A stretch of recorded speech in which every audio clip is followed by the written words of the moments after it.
once they got gifted a few of those team fights. And once they got rolling, they were able to run away with it, as you mentioned. Afreeca have had issues in the late game shot calling, so again, weird team to conceptualize, because when they get everything going, and when their cavalry, the likes of Mickey, Lyra, and Sungyun, are on form, this team looks like a middle-of-the-pack or better team.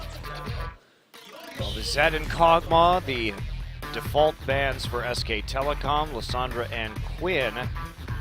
There's no Fiora ban yet here for Afreeca. Rise yet again, so SKT just sticking to the same 3 bans across all 3 games. Blue side Rise ban, it is the Fiora as you mentioned, still. Same bans in every game of this series. So much power still available, so what has SKT learned? It's not give Lyra the Graves. I mean, Lyra did pretty well on Nidalee. Remember, he started out 6-1 in the first game of the series that SKT pulled away with, and they might have given up the Alistar Kalista combo here. Alistar Kalista, Kalista Corki, both of them certainly viable. I think SKT's draft was by far the least of their problems. We praised it heavily in Game 2, but they let the game get away from themselves. Honestly, Corki Kalista is about as much power as you can pack, especially with a champion like Braum available as a backup to the Alistar. Indeed. The question is, does Mickey want a red side 5th pick instead of opting for that early Corki? The answer might be yes. So they are going to early pick the Braum one more time. That will make it more difficult to play the Corki and a multi-AD carry composition. But does hand over the Kalista. Lulu's still available for SKT. They could take Lulu Corki here and try and repeat their composition that won them the game at the start of this series, but no, they take away the Poppy instead. Gangplank was the lock-in in games 1 and 2. This time moving away from the Gangplank as Duke. It looked great in game 1, game 2. Got away from everyone on SKT, so definitely not a Duke-centric problem, but earlier power spike with the Poppy, and certainly maybe we'll see SKT try to make that aggressive moves earlier and with some more tools, because if you repeat that fight from the previous game in the jungle with a Poppy instead of a Gangplank that needs so much setup time, maybe things go differently. Certainly a good target for the wild growth in the backline is the Poppy.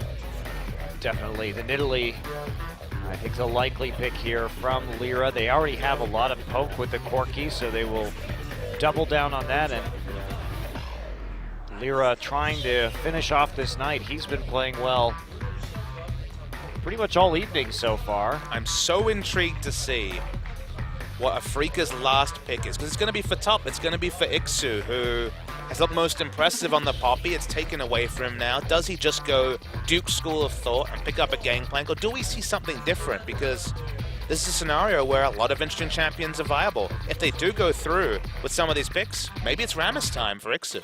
Alistar and Ezreal. I'm a bit surprised they didn't go for the Lucian instead. Wanting to scale into that late game, and the Braum will be pretty effective against the Graves and Ezreal combination.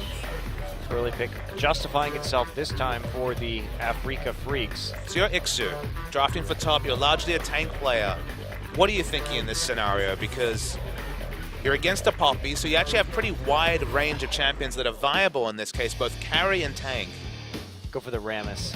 The Rammus is what I thought. That's certainly where Someday would go. Nara is a champion he plays, but so risky to go for. The Trundle's one we didn't mention, but certainly fits the wheelhouse and can be a split-pushing terror against the Poppy. Also just more fantastic disengage for their Kalista, Corki, and Nidalee composition. So it will be the Trundle. We see him very rarely in the top lane here in Korea, but we're going to see him tonight from Afreeca, and Ixu has a chance to make his mark on this series and really go the distance here. If Afreeca can engineer this upset, it is going to be huge for them, and SK Telecom will continue to tumble down the rankings. Afreeca definitely have a team comp that has a clear point of power. The mid-game siege with all the disengage from Braum and Trundle is ridiculous, but execution-heavy comps piloted by teams in the bottom 4 or 5 slots, they usually go really great or really bad. That's very true, but at least Afreeca, they have options in the late game. the split pushing trundle is going to be more and more relevant as time goes on. So even if they can't group up as 5 and play that poke game anymore, they at least have the wave clear to play around a trundle in the split pushing position. Siege, split push, if they can pick some dragons as well, maybe that's enough in conditions that the pure siege doesn't work. They've got something else to go back to. I really like this draft much better from Afreeca this game. Bang is going to have his work cut out for him. Likely going to be a lane swap situation if SK Telecom has their druthers. Wanting to hide Bang as long as possible, get him started off with that tier and scaling into that very scary late game. We're going to go to game 3 right now. SKT versus the Freecs. Mother Nature, everybody wants to lose.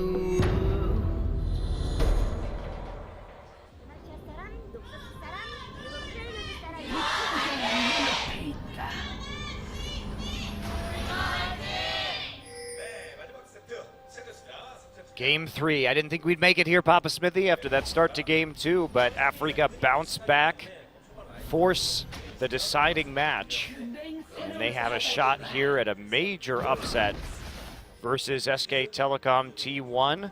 And SKT coming off that painful loss to Longzhu Gaming. That would add insult to injury to go down here to the Freecs, but the Freecs trying to climb their way out of the bottom, and here and there, just like last year, we talked about this when they were Rebels Anarchy, they could steal single games away from top teams that were always a threat, because individually these guys are quite talented. It's just been putting together their macro game as a unit that has eluded them thus far. And that's why we were so optimistic to see Afreeca take the next step, to start assaulting those playoff spots. 5th seemed very likely or possible for Afreeca if they took that next step. They looked like they were doing it at Casper Cup, but since then, it's been largely a start to the split that they'd like to forget. But as you said, in isolated games against the Rocks Tigers, now against SKT, they've picked up wins. If they were to win this series, just to let the fans know that because this is the last match both these teams will play before the break, there will be a full team interview, as OGN loves to do. Imagine a scenario where in their last series before IEM, there's a full team interview with Afreeca and not SK Telecom. It's crazy to think, but certainly possible. Well, it's going to be the aim of Afreeca here. SK Telecom still showing that they have some work to do. Man, after KT, they looked so good. I know. It's just a moment, a glimmer of perhaps what we could see from SKT later this year, but they just haven't been able to hit that peak consistency level. Perhaps overperforming against KT, and honestly, KT also struggling as of late, so this may be 2 factors right here coming into convergence. Just weird to use terms like of late when usually it's a patch change, right? Usually it's Cinderhulk shows up or something really is rejigged in the meta, but nothing's changed at all in terms of patches in 3 weeks, so surprising to see. It feels like teams are starting to understand patches, teams are starting to move forward. One thing we didn't notice actually is that standard lanes are actually observed in this game. Bit of a surprise, and you can see the effect. Songyun already jumping out to a slight CS lead. Now SKT, they go back to the Lulu and the double teleport that we saw them play in the first game, and that's really what sealed them their victory, was their much better map play compared to Afreeca, and now Afreeca don't even have a Twisted Fate to counter it. So I think it's smart of SKT to go back to the drawing board, say, hey, how did we win this first game of the series? We did it with better TP play and better pressure play on the map, and that's where they're going to return. And Afreeca this game have even fewer tools to deal with that, even though they have the Trundle for the very strong split push. I think it's surprising, though, that we see SKT not look for a lane swap. This is definitely, when you have Alistair Ezreal, a lane that's got a bit of scattered identity. Bang's going to itemize into tier and want a free lane where possible, and you're against Callista Braum, who have a lot of kill pressure if the concussive blows start stacking. It's a bit of a surprise to me to see them go for the standard lanes when it feels like they were heavily incentivized to go for a lane swap, but that's what we get this game. That is what we are going to end up with. And there's always that possibility that it was kind of a double bluff here, SK Telecom thinking that Afreeca would go to the top side. Again, based on the warding right now and the way that teams know how to play around deep wards at level 1, it's really quite difficult to get what you want, and it does end up a lot of the time being a bit of a coin flip. Getting a deep ward level 1 just doesn't give you what it once did. Used to be almost certainty of getting a certain lane assignment, even if the enemy knew where you were putting your wards, but now it's certainly not there, so lane swaps can be a bit erratic, whether they come off or not. Bang fighting back, he's doing just fine, but this isn't really where things start going bad for Ezreal. It's after that first shot, and Ezreal has no combat stats at a tier, that the real trades can start to come in. And one person buys mana, the other one buys, in this turn, the Kalista, either attack speed or AD, both of which suit the trading matchup. Of course, Ezreal's safe enough that he can sit back. Maybe they won't have a lot of lane pressure, but if he can sit back and Wolf can roam, maybe they can make the Alistar plays happen. But Wolf's certainly not Gorilla when it comes to the Alistar roams, so maybe just going to see an extended laning phase. And if Ezreal gets away with 5, 10 CS disadvantage while he stacks up the tier, not going to complain too much. He'll certainly be happy with that.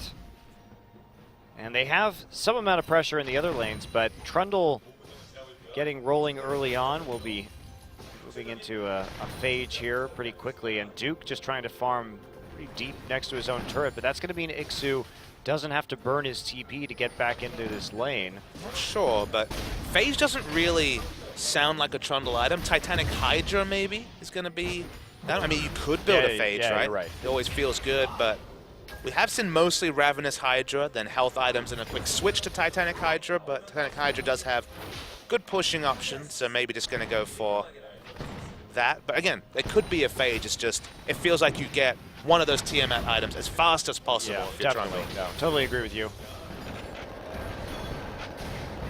And that's the curious thing about Trundle, too, is just one attack damage item often the only thing he really needs. Yes, his sustain is just outrageous. You get a Spirit Visage at some point, even if you don't have a lifesteal. Getting so much sustain as Sangyuna. Krug resets. Invade here, courtesy of Wolf and Bengi, and that'll trigger Lyra to do the same thing on the opposite side of the map. Deep wards in for both teams on opposite side of the map. Trundle strikes me as a very Monte Cristo champion, because while you do build 180 item, from there you do damage, but it's against structures, it's against minions. You disregard the enemy champion trying to kill you and kill those turrets. Well, you still kill everybody in the late game. That's the scary part. Do you kill them though? Oh, teleport. TP really. Whoa, big dive, flash, and there's the knockback. Snowflower going to jump forward to the minion wave. Faker trying to slow down Songyun, but they will just end up with a collapse, and the first blood will end up in Bengi's hands, and the True Shot Barrage flies on past Songyun. Ixu not answering the double TP. SKT doing a good job of setting that up. They get one kill in the bottom side, and they're going to take the Dragon too. We mentioned potentially Afreeca picking up some Dragon stacks to give them a backup win condition, but if SKT want the first Dragon, they're going to get it. Because of the buffs that were started, Nidalee's able to steal away blue, and as of yet, there's no blue buff for SKT to steal away on Afreeca's side. Casual first Dragon right here. And Faker will return to lane with not too much damage dealt to his turret, but great opportunity that SKT found to turn around that lane and start snowballing. I mean, look at Bang right there, actually starting to get a pretty impressive CS advantage on what will be a blue build Ezreal, but there's that first buy, and it'll be a Cutlass versus the tier and the pickaxe. I think it was just good knowledge from SKT. They had Poppy push up and top. That's something unique that Poppy can do against Trundle, is that Trundle, before Tiamat, has no wave control, so pushed up. There was never going to be a punishment onto the turret of Duke in the top lane. Lulu at that point had pushed up as well. They could invest everything, and Afreeca, the most they could hope to do is get a little bit of chip damage on mid, or just maybe steal away a blue buff. The opportunity cost of putting in those two turrets was super low, whereas when Titanic Hydra is finished, you can't make those sort of plays in top. No, the pressure will always be there. Wolf actually only level 5 right now. He blew his flash earlier, and he's going to get a chain knockup. Bengi shows up, but he shows up late, and that's going to be Bang flashing out, and exhaust goes down, but Bang has the arcane shift to escape, and they just can't fight against that Cutlass. So caught out in the Tri-Brush trying to get a ward, and so SKT gets their kill lead evened out right here, and Thanks to that double TP, sure they got an edge for the Ezreal in the bottom lane, but they sacrificed CS in top and mid.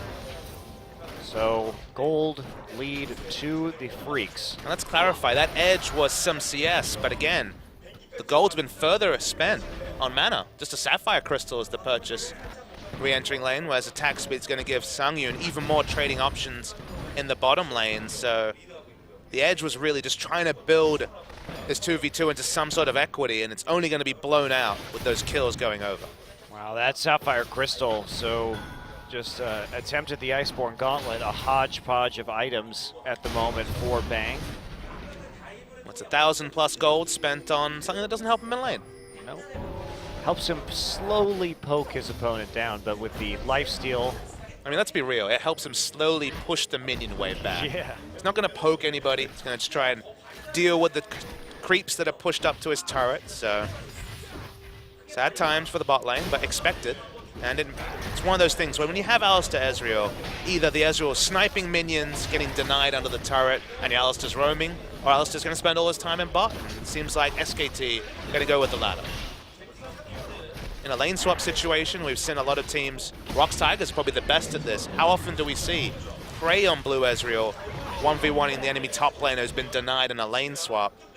When you're dealing with an enemy laner with not a lot of gold, when you're against an enemy laner with plenty of gold, like Sangyun, really amplifies the disadvantage of tier stacking Ezreal. Faker and Bengi now on Sentinel clearing duty. Thought they may be able to find some sort of angle right there, but doesn't end up getting too much in the end.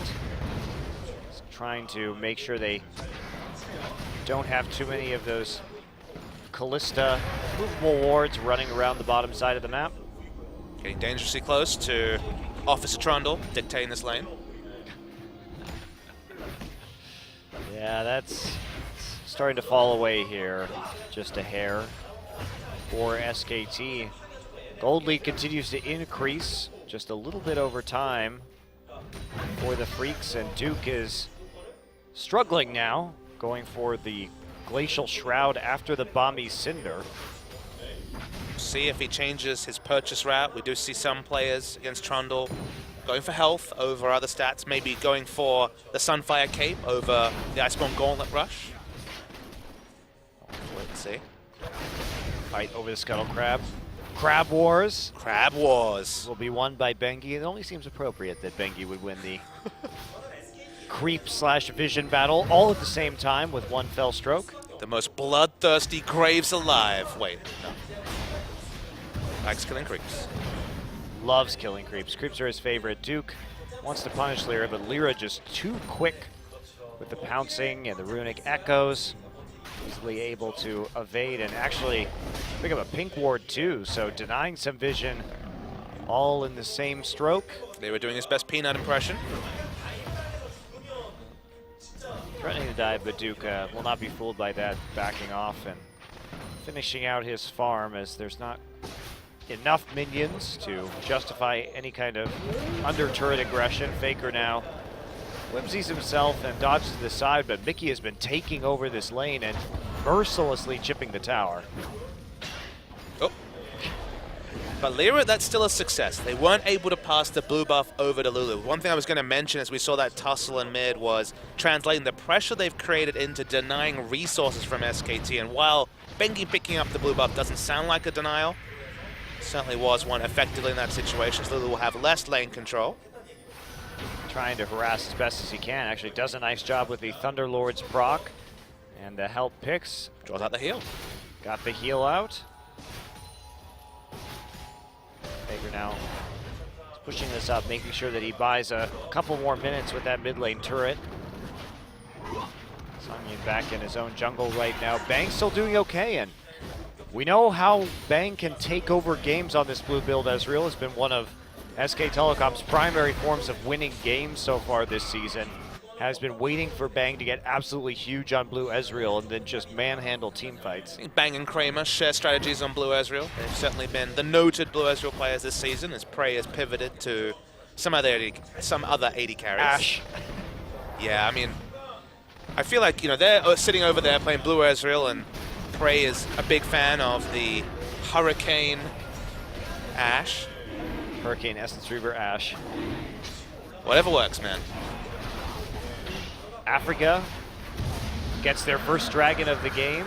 No one on SK Telecom really has an opportunity to go for that. Faker TP down, and also not even in that lane. Mickey, see if you can translate this into one more objective. That mid turret for SKT just so low right now, but with Faker's wave clear, he'll be keeping it alive a little bit longer. Blue buff goes over to Mickey. He was already getting chip damage in without blue buff in the equation. Faker, of course, we noted, had his blue buff taken away, so maybe that'll mean the turret mid. Very well could, especially now that he's zoned all the way out, but still no minions to make this turret kill a reality. And otherwise, it's a lot of trading with spears in the bottom side. Just look at the lane pressure that's happened this game. Afreeca have been under SKT turret in bot, in mid. We've seen it in top as well. This is definitely free reign for Lyra to do his best Peanut impression and just be all over the enemy jungle, because vision of these laners who can't react quickly because of the lane pressure of the creeps has been immense from Afreeca. You're right. Uh-oh. And Lyra now forced to flash. Good flash from Lyra. So just go ahead and preempt that one. Don't get caught by a chain of CC here from the Lulu and lose your life instead. I mean, the moment you kite into a brush next to a wall with Graves in the story, it can go very poorly, so smart to preempt the flash. Bengi and Wolf taking a beating, and here's the package actually. Corky gonna Valk forward, Bang gonna try and true shot barrage, but Mickey is all over him, and there's the flash. Faker getting the wild growth down. They're gonna kill Wolf. Exhaust now onto Mickey, but SKT just has to run right now. Lots of summoners used on the SK Telecom side. They had to use 5. As a matter of fact, all 3 flashes, a heal, and an exhaust. So Afreeca continuing to do work. Duke, of course, couldn't teleport over. You definitely give Poppy the advantage in that teleport war compared to Trundle in terms of impact, but of course, the traffic cone does interrupt the channel of the teleport, so wasn't able to make it down. The result, more pressure, more advantages for Afreeca. Playing out this early game really nicely. Not like that first game where Afreeca had some hiccups after their initial success and then ended up giving away the game. This time around, they can take that mid turret first, they can take that nice gold lead, and then perhaps transition it into some more turrets like we saw them do quite well in the macro game in game number 2. Worrying times for SKT. Feels like at this point they're going to keep putting eggs in the late game bang basket. That sometimes works, but doesn't always. So it's risky for them to bet everything on the blue Ezreal. CJ Entus do it more often than not. Certainly don't get much above a 500% win rate with that. Sorry, 50% win rate with that. Wow, that's I know if they got a 500% win rate, they're just winning other games as they play one. That'd be nice. Just got the Hearthstone client open in the background playing the Legend in every game, Monty. Challenger Legend, let's go. You know all about that. Challenger Legend? No, I don't think I do. I've never been Challenger nor Legend. Really? As a matter of fact. Why do I listen to you then, Monty? What do you know about video games? Clearly not a whole lot. Bang's completely zoned in bottom. Without even extra pressure coming. That's with Graves to relieve pressure. SKT just don't have the vision in the bot side of the map, so mid turret falls. Top turret's still healthy, but bot turret falls as well. They're trying to disengage with the spooky ghost, just out of range of that rocket. Bengi now makes his way up into the mid lane, afraid that Corky may think about a dive right here, and he will discourage him from doing that by pushing him back away from the turret. Another blue buff though, Lyra. They're just having a great day. I mean, Afreeca's pressure game has been perfect. They've had the advantage in all the lanes. We pointed it out. Some teams will be too shy on the trigger to actually push for advantages, but buffs have been contested. Faker, I don't believe, has picked up a single blue buff this game. He's been really struggling. That is true. Faker once again going for that Lich Bane first, and with double TP, SK Telecom, even though they may lose the TP wars against this Trundle, at least they can 1-3-1 split push, which isn't something that Afreeca can necessarily do.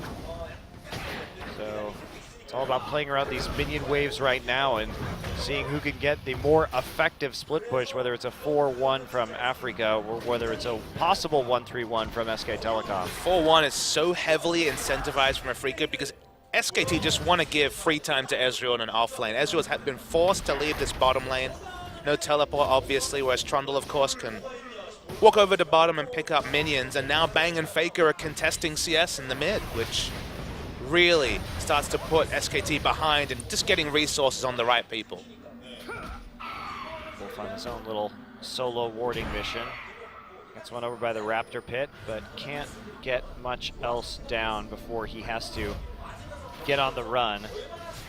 So who are we pointing our fingers at for SKT? I think it was easy to point the finger at Bengi in that series against Longzhu. What do you take away from today in terms of more of the micro play rather than some of the macro strategy questions? Oh, I don't know about that.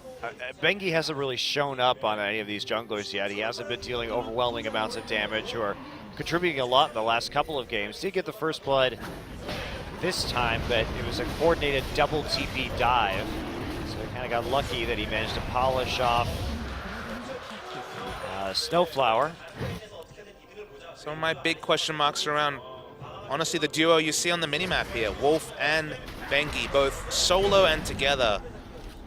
They've been a fearsome duo on many occasions, but both of them, I think, going a bit MIA in this series. Yeah, a lot of Duke's old teleports have kind of hurt rather than helped.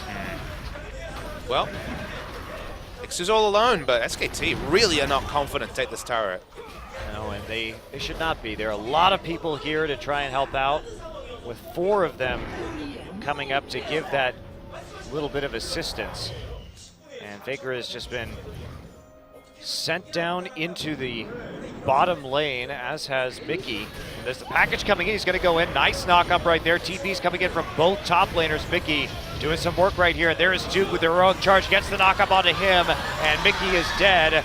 Meanwhile, Ixu will clean up Faker, and this is where the Trundle starts to get very scary. Slower on the teleport, but they realized they would get this turret in top anyway, so it's a good trade from Afreeca's perspective, unless SKT can power down this mid lane turret. Yeah, they have the Ezreal and the Graves here. Meanwhile, they're going to try and punt Italy back out. There's the Iceborne Gauntlet proc, but not going to be enough. Snowflower now on the pursuit. Ixu coming in from the flank, getting some damage down to the Wolf. Wolf does use his ultimate. They've got a long way to run, though. Nice Glacial Fissure is going to knock up Wolf just a little bit longer. They're trying to buy time. Duke will arrive a little bit late, but still has an opportunity to save the rest of his team and convince the Afreeca Freecs they don't want to go further. But Afreeca, they make the trade for the kill there, but they get the turret, and this is a very early Baron. SKT have no idea. They're checking it now. They're going to be surprised to see a Baron at 5,000 health. Poppy can't get there quick enough. Ezreal neither. There's 2 pinks in the river. This should be an easy Baron for Afreeca. Yep, especially with that Rend, and that's the pickup from Lyra. He will execute it, and at 23 minutes, they get a Baron. Ixu just having a giggle on your screen right there. He should be quite happy because they have put themselves in an excellent position to win this game. It was so smart. We're going to go back to this kill, though, on bottom. The first teleport is channeled by SKT. They make the clearest call. That means only at best going to be a 1-for-1, but I really underrate the damage from this. Not the Ravenous Hydra, but the Titanic Hydra Trundle. When you get that auto attack reset with the AoE, he just exploded the last 600 HP of the Lulu. Yeah, also just that little bit of extra time Mickey bought with his Summoner heal put down the necessary damage onto Faker too, so can't discount that either. I mean, Afreeca just so smart and decisive around the Baron. I noted on the map they had 2 pink wards in the pathway for SKT towards Baron. They stopped to clear them. They were dissuaded. Of course, they didn't have any vision in the area. Making decisive, vision-based Baron plays. I can count on one hand how many teams have been doing that. Honestly, on one finger. It's only really been the Rocks Tigers who have impressed me, but in this series, at least, Afreeca's in the same wheelhouse. Except for that game 1, that was a little bit risky. Well, they decided that was bad. That was bad, but ever since then, they've been much more on point, learning quickly from that mistake and not extending it into their games. Duke trying to punish Ixu, but it's just so slow going. Afreeca, in the meantime, is making plays everywhere on this map. It really doesn't matter if Ixu dies because they're going to lose 2 tier 2s for it. His distraction was very good, and Lyra still getting damage down onto the mid inhibitor. How far are they going to push this? Not far enough. Even with that Baron buff, SK Telecom gets a kill, and the base has not been cracked. But who is making the call for the 4 members to keep investing onto Ixu is my question, because they were only ever going to lose the turret trade, but to lose it in such a strong fashion, it's not the SKT I know. No, poor call. 2 tier 2 turrets in exchange for that, and they don't have a whole lot to show besides a dead troll, which will be a great trade. With the dust settles, Lyra caught out just a little bit right here. Snowflower is back up. Nice block. The Unbreakable onto Bengi's ultimate. It's a good Zonya as well, so Lyra actually Zonya's the collateral damage, but in the end wasn't going to be a big factor. We're not sure on the Dragon timer, but by the way, Rod of Asia Zonya is already for Lyra. 162 CS at 25 minutes. Pretty good for a jungler. I think Lyra's just been cranking the solo queue as far as I can see. This is not the same Lyra that we saw in the past weeks of the season. He's 2 levels up onto Bengi, so the efficiency of that Nidalee farming, we've seen it from a lot of our Nidalee junglers. Easy to get an advantage when you're as quick through the jungle as Nidalee can be. I don't think you can talk about the matchup. It's not like Graves has any struggles whatsoever at clearing the jungle, so this is more about Lyra versus Bengi. Lyra's looking a class above. Again, it's only a small snapshot. Maybe order will return itself when some of those champions are available for Bengi in the next patch, but today at least, Lyra's looked a step above Bengi. SKT really on the rocks now. I don't mean the Tigers, I mean they are very far behind in this game and probably going to lose, Papa Smithy. And they're nowhere near the Rocks Tigers, Monte Cristo, let's be clear. No, they are not.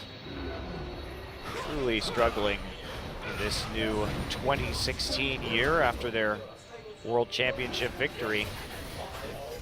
Afreeca, they've taken the wins. They've taken the wins against the good team, but they have yet to close out a best of 3, and this is a huge opportunity for them. I mean, they're a serial offender in being able to, struggling to close out games in general. They look good doing in game 2. No guarantee they won't make some poor plays around objectives this game, despite their impressive start.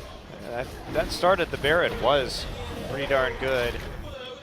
Dragon number 3, scooped up for the Afreeca Freecs. Got a 9,000 gold lead. They're 3 dragons here at 27 minutes, and it's their game to lose. They can still get a pre-40-minute 5th dragon if they can keep this rolling, and Baron will be up by about 30 here. Let's come back to pick and ban. We liked what Afreeca did this game 3, although we didn't like their game 2 and they managed to win that one. But just talking a bit about SKT, the big puzzler to us was Blue Ezreal over Lucian. Lucian seemed like the most obvious choice. Lucian Lulu, for what, 6, 8, 10 months now, has been a staple of SKT team comps. You look at this comp and honestly, is it just Poppy focus? Is Poppy the person who's getting whimsied? Is Poppy the person who's getting wild growth? Because it doesn't feel like Ezreal really demands that. He already has so much mobility in his kit. Yeah, we don't usually see the protect the Ezreal compositions. But that said, SKT has run them this season. They have run like 4 tanks with Tom Kedge and a Blue Ezreal. That is how they took a game off the Rocks Tigers. Not quite 4 tanks, but certainly a similar lineup that we're seeing here. Afreeca haven't broken the base yet, and that's maybe the one thing that SKT can talk about. They have both their teleports up as well, so very difficult for them to be out-rotated. They just still need to take the next step. I just don't think they're going to be able to get anywhere close to this next Baron when it spawns. That's damage. Yeah, the Lyra is starting to go pretty crazy here with more and more AP stacking from him. And confidence also. He's going in for auto attacks on Nidalee on turrets, which show his confidence. He flashed over a wall to kill Faker that really sealed the deal for Afreeca in game 2. Lyra always did strike me as a bit of a confidence player. At the start of the season, you know, just after Mickey had wowed us with his Zed against Najin in game 1 of Summer, Lyra was also, you know, a very big duo act with Mickey, and honestly, the series has been very little about Mickey and mostly about the supporting cast, the likes of Sungyun and Lyra. Lyra really has turned it on tonight. He has had massive kill scores in all 3 games so far. I mean, there are only 3 here, so picking up one of them. But in games 1 and 2, Lyra was very powerful early, starting out 6-1 on Nidalee, getting the MVP and not even dying on Graves in the last game. The half dozen kills to his name too, and this has been a great night to be Lyra. Can't disagree one bit. If I was making a Rising Stars team comp, okay, Lyra's been around the scene a while, but he certainly is an argument based on today's performance, if he can keep it up. Again, he was actually very good on Graves earlier this week, but that was against much lower opposition than EM Fire. But the likes of Lyra, the likes of Cuvée, these players that are taking the next step are always fun to track after we saw the rapid development of Smeb in particular in 2015. And it's going to be about keeping this level of performance after the break. Remember, this is Lyra's last game in the first round run. Lyra's a player who's been around for a long time, actually, and starting off most notably on Frost, actually, CJ Frost, after Cloud Templar's departure, and that was a big moment for him. And I remember talking to him after he was cut from Frost, and Frost picked up Swift instead, and he was really worried. He expressed worry to me that he was never going to be able to really play on a Korean team again. He ended up going to China and playing on OMG's reserve team for a while, and then came back to Korea and started off once again on Rebels Anarchy once Mickey returned from China too. And this is a guy who, he was given so much at the very start of his career, that shot on a very strong CJ Frost team, and he just couldn't cut it. So he's been looking for the spotlight and that recognition ever since that moment. And hasn't it been a season for players like that? Let's think of another one. Wraith, of course, on Samsung, having that big resurgence. He, of course, had his chance as Casper on this SK Telecom T1 lineup. Of course, the most dominant of all back in 2013. It's only now that he's really starting to once again be putting things together on one of his new teams. So honestly, it's nice to see players like that who we counted out. Again, Smeb was an incredible miracle who was in the same situation. Afreeca, they started up the Baron, and SKT, so far not interested. Yep, just gonna TP in. Very quick take right there. SKT, no chance to respond. And Ixu is here. Here we go. Oh boy, there's the team fight starting up. Faker just gonna ult himself immediately and get out Benki low. Taken out by Mickey on the flank. Mickey still coming through, and Faker is going to end up dying here. Lyra on the pursuit. Whimsy trying to get Faker away. Can he get it? No, the spear, the triple though for Mickey. Faker still on the run, but all Lyra has to do is buy time right now. It's after 30 minutes, and they're just gonna push for the win. The Afreeca Freecs coming through in game 2 and 3, the big comeback in game 2 and a dominant game 3, and they are going to take a best-of-3 win here over SK Telecom T1. No other way to say it. What an insanely poor week from SK Telecom T1. Their last 2 matches before IEM, after so much confidence building in the win in the Telecom Wars 1 week ago. These guys are ecstatic in the booth, and SKT are 0-4 on the week. Yeah, well, they're 1-4, but there you go. It's just a hard week. I mean, Longshu really